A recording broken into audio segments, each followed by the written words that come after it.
Bonjour les amis. Aujourd'hui, nous allons parler de certains problèmes de cardiologie.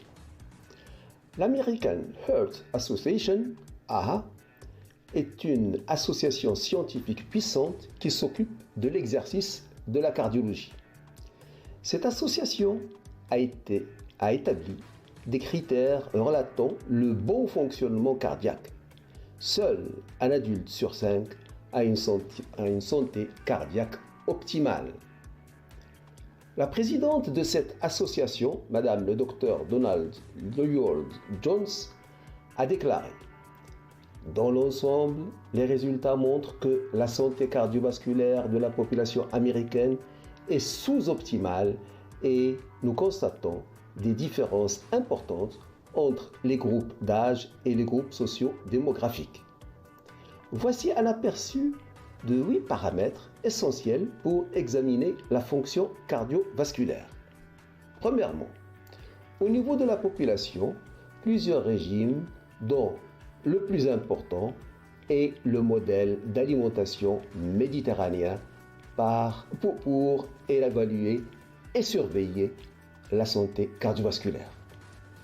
Deuxième critère, l'activité physique. L'activité physique contribue d'être mesurée par le nombre total de minutes d'activité physique modérée ou vigoureuse par semaine. Le niveau optimal est de 150 minutes, soit 2,5 heures ou plus d'activité physique modérée par semaine. Troisième critère, l'exposition à la nicotine. L'utilisation de systèmes d'administration de nicotine par inhalation, qui comprennent les e-cigarettes ou les dispositifs de vapotage, a été ajoutée car la mesure précédente ne portait que sur la cigarette traditionnelle, combustible. Cela reflète l'utilisation par les adultes et les jeunes et leur application sur la santé à long terme. L'exposition à la fumée secondaire chez les enfants et les adultes a également été ajoutée. Quatrièmement, durée du sommeil. La durée du sommeil est associée à la santé cardiovasculaire. Mesurée par le nombre moyen d'heures de sommeil par nuit, le niveau idéal est de 7 à 9 heures par jour pour les adultes. Les plages de sommeil quotidien idéales pour les enfants sont de 10 à 16 heures par 24 heures pour les enfants de 5 ans et moins, de 9 heures à 12 heures pour les enfants de 6 à 12 ans et de 8 heures à 10 heures pour les enfants de 13 à 18 ans. Cinquième critère, indice de masse corporelle. L'indice de masse corporelle, c'est le poids en kilos divisé par la taille au carré.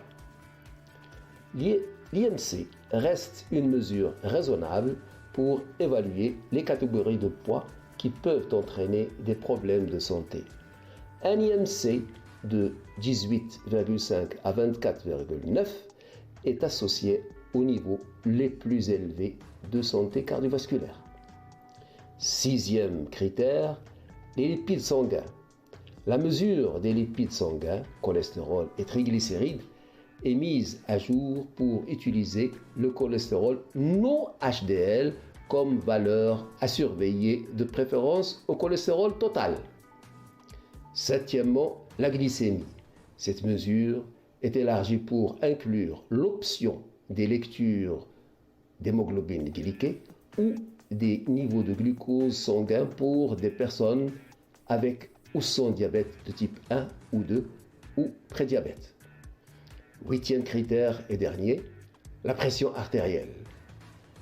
Les critères de pression artérielle restent inchangés par rapport aux orientations de 2017 qui établissent des niveaux inférieurs à 120 sur 80 mm de mercure comme option. Optimum. Donc le maximum c'est 12, 120 sur 80. Cette classification est un grand pas en avant dans notre capacité à identifier quand la santé cardiovasculaire peut être préservée et quand elle est sous-optimale. Elle devrait stimuler les efforts visant à améliorer la santé cardiovasculaire de tous et à chaque étape de la vie, a ajouté Mme Lloyd Jones. Cette étude est publiée dans la revue Circulation, publiée en ligne le 29 juin 2022. Voilà ce que je voulais vous dire aujourd'hui. Si vous avez aimé cette vidéo, vous pouvez liker comme vous pouvez vous abonner en cliquant sur la clochette pour ne rater aucune autre vidéo. Flash Actu Santé vous remercie de votre attention et vous donne rendez-vous demain. Au revoir.